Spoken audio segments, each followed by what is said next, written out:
Salut tout le monde!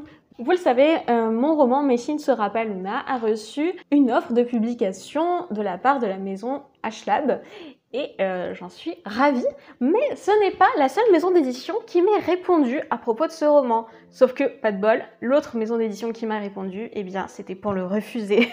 Je me suis dit que ça pourrait vous intéresser malgré tout, que je vous lise la lettre de refus que j'ai reçue et que je vous donne mon avis à ce sujet. Donc, allons-y. Cette maison d'édition, c'est une des 5 maisons d'édition à qui j'avais envoyé mon roman. Il y en a une qui l'a accepté, elle qui donc l'a refusé, et puis 3 autres qui ne m'ont pas répondu, et il était spécifié sur leur site qu'au bout d'un certain temps, une non-réponse valait refus. Donc je sais maintenant que c'était un refus. Mais en juin, j'avais déjà reçu l'offre de la maison d'édition Ashlab, donc du groupe Hachette, et ensuite en juillet, j'ai reçu une réponse de cette autre maison d'édition, qui m'avait déjà fait très bonne impression en vérité, parce que c'est la seule qui, lorsque j'aurais envoyé mon manuscrit, m'a fait une réponse personnalisée avec mon prénom, en me disant « Bonjour Ophélie, merci pour votre roman, etc. » Alors je sais pas si c'est vraiment quelqu'un qui a fait l'effort de me faire ce mail personnalisé ou si c'est leur façon de faire des mails automatiques, mais en tout cas ça m'a donné une impression un petit peu d'un échange un petit peu plus personnel que les autres maisons d'édition, et j'ai trouvé ça plutôt cool de leur part. Ils m'ont fait une très bonne impression. Ils m'avaient prévenu que ils pourraient pas étudier tout de suite mon roman dans leur comité de lecture, que ça allait demander un peu de temps et qu'il fallait que je sois prête à attendre entre 3 et 6 mois. Et j'ai trouvé ça aussi très sympa de leur part de me prévenir des délais à attendre. Donc j'avoue qu'ils étaient aussi assez hauts dans la liste des maisons d'édition avec lesquelles j'aurais aimé travailler. Et puis j'ai reçu ce mail. Bonjour Ophélie, nous faisons suite à votre soumission de manuscrit, Messi ne sera pas Luna. Malheureusement, celui-ci n'a pas été retenu par notre comité de lecture. Votre plume est fluide et dynamique, mais le côté jeune, young adult, ne parlera pas à notre lectorat. Nous aurions voulu plus de profondeur. La romance est très présente et guide la plupart des scènes, cependant nous la trouvons trop peu développée pour nous happer totalement. De plus, comme il est question de politique, nous aurions aimé que toute cette dimension soit plus développée car elle est à notre sens intrinsèquement mêlée à la romance, ce qui n'est pour le moment pas assez le cas à notre goût. Le texte fait bien passer les émotions, mais peut-être un peu trop. L'héroïne finit par nous énerver avec tous ses états d'âme. Elle manque de maturité. Nous aimerions plus d'informations sur les lieux où ils vivent, à quoi ressemblent les héros. La psychologie des personnages est bien menée et cohérente, mais trop young adulte pour nous. Le héros n'a pas ce côté sexy, sauvage, dangereux que vous tentez de nous faire passer. Nous aurions aimé plus de profondeur au niveau des personnages, même s'ils sont bien caractérisés. On reste en surface, surtout pour ce qui est de la romance. Nous aurions aimé que leur relation soit plus torturée et complexe. On dirait que cela n'a pas d'importance qu'elle soit âme sœur d'un homme rival. Leur première course entre loups est trop, entre guillemets, gentillette. Les scènes érotiques ne sont pas assez décrites et ne déclenchent pas grand-chose, sûrement parce que la relation entre les deux héros est peu mûre.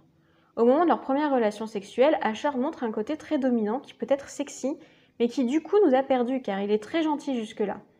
Nous pensons qu'il y a de bonnes idées, que la plume est intéressante, mais cela manque de développement, de maturité, surtout dans la romance et dans la mise en place des événements fantasy, pour qu'on ne trouve pas le temps long. Vous trouverez certainement une maison d'édition, simplement ce ne sera pas la nôtre. Nous précisons que cette analyse n'est valable que par rapport à notre ligne éditoriale et peut-être bien différente avec d'autres maisons d'édition. Encore merci pour votre sollicitation et bonne route à vous et votre petit. Cordialement. Ensuite, c'est signé par la responsable du comité de lecture de la maison d'édition. Alors, que retenir de ce mail? Je pense que j'aurais pu plus mal vivre ce mail de refus si jamais j'avais pas déjà reçu une réponse positive auparavant. Donc, globalement, je l'ai vraiment bien pris. J'étais un petit peu déçue, évidemment, que cette maison d'édition qui me fait toujours d'ailleurs une très bonne impression n'ait pas envie de travailler avec moi. Mais j'ai trouvé leur réponse extrêmement humaine. Déjà parce qu'il y a beaucoup de maisons d'édition qui ne prennent pas la peine de faire un retour détaillé sur le roman et que j'ai trouvé ça très sympa de leur part d'en faire un. C'est beaucoup moins déshumanisé et dépersonnalisé que quand on doit juste se dire que ça fait 3 mois qu'ils m'ont pas répondu, ils sont pas intéressés. Et puis j'ai trouvé que leur façon aussi de répondre était intéressante. Enfin, on sent qu'il y avait vraiment une volonté de m'encourager, même s'ils voulaient pas publier mon texte. Parce qu'ils relativisent leur avis, ils disent que j'aurai sûrement une réponse positive ailleurs, ils me disent que ça reste leur position vis-à-vis de leur ligne éditoriale, et ça je pense que pour quelqu'un dont ce serait la première réponse ou qui n'a pas trop confiance, ça peut être vachement un soulagement quoi. Donc merci à la personne qui a écrit ce mail d'avoir formulé les choses comme ça. C'est vraiment super, je trouve. Et puis ensuite, en ce qui concerne les retours sur le livre, pareil, je trouve ça super sympa qu'ils pointent les points forts et les points faibles du roman. C'est une bonne façon de faire, je trouve, de pas juste se focaliser sur le négatif. Et puis c'est quand même approfondi, on sent que le livre a été lu. Je trouve ça vraiment super respectueux, super sympa vis-à-vis de mon travail, de recevoir un retour comme ça de la part de gens qui manifestement eh bien, aiment ce travail, aiment les romans. Bref, je trouve ça très cool. Après, en détail, il y a des choses avec lesquelles je suis d'accord. Le fait que, par exemple, le personnage de Macy soit immature, le fait que je m'attarde beaucoup sur ses états d'âme, bah c'est comme ça que j'ai écrit le roman, ça peut plaire ou ne pas plaire, et peut-être que à l'avenir, quand j'aurai plus d'expérience, je ferai des choses plus réussies, j'espère. En tout cas, je veux tout à fait admettre que c'est un défaut de mon roman. De la même façon, quand ils disent que la relation est peut-être un peu rapide ou un peu superficielle, je peux comprendre, même si malgré tout, il y a quand même une évolution. La relation passe par plusieurs stades et les liens s'approfondissent, mais je peux comprendre qu'on attende plus. Donc il y a une partie de l'analyse avec laquelle je suis d'accord. Et même ça me fait un peu réfléchir. L'importance de la politique qui n'est pas assez développée, ben, je m'y attendais pas, mais effectivement, je me dis que à l'avenir, je pourrais plus développer tous ces aspects-là. Et je suis assez contente quand même que tous ces aspects de lutte, de pouvoir, etc. aient bien été identifiés comme un enjeu important de l'histoire, parce que c'est le cas, et que c'est pas juste une histoire de cul, quoi.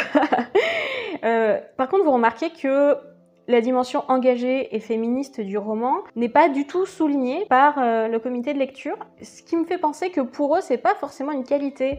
Et en fait, même quand ils reprochent à mon héros d'être trop gentil et que du coup, on comprend pas trop comment il est, que la relation est pas assez torturée, que le héros a pas un côté sauvage et dangereux, le comité de lecture a pas été manifestement sensible à mon envie d'écrire dans un genre qui est un peu traditionnel et parfois un peu misogyne, mais avec une optique féministe. J'ai l'impression que ça leur a pas parlé du tout. Et ben, je pense que c'est un signe qu'on n'a pas exactement la même sensibilité. Et c'est ok, hein, tant qu'on me manque pas de respect, je peux complètement accepter ce genre de divergence, quoi. Donc, il y a une partie des retours que j'ai trouvé pertinents, une partie des retours que j'ai pas trop compris, par exemple sur les scènes intimes. Honnêtement, moi, ces scènes explicites, ça fait partie des choses que je trouve que je réussis le mieux. Alors, ça m'a un peu surpris et j'ai un peu plus de mal à comprendre ce qu'ils veulent dire. Mais il y a aussi des choses très vraies et surtout, eh bien, je suis extrêmement reconnaissante envers la personne qui a écrit ce texte, ce mail, parce qu'elle essaye de m'encourager, comme je l'ai dit, elle relativise un petit peu son point de vue pour pas que j'ai l'impression que mon roman ne vaut rien. Et ça, c'est très précieux et surtout, c'est super d'avoir l'impression d'avoir une vraie relation interpersonnelle et pas juste une absence de réponse un petit peu froide. Et donc, voilà, maintenant vous savez un peu mieux à quoi peut ressembler une lettre de refus vraiment sympa. Je vous souhaite d'en recevoir. Soyez aussi prêts à recevoir des réponses type un petit peu conventionnelles ou pas de réponse du tout, ça fait partie du jeu.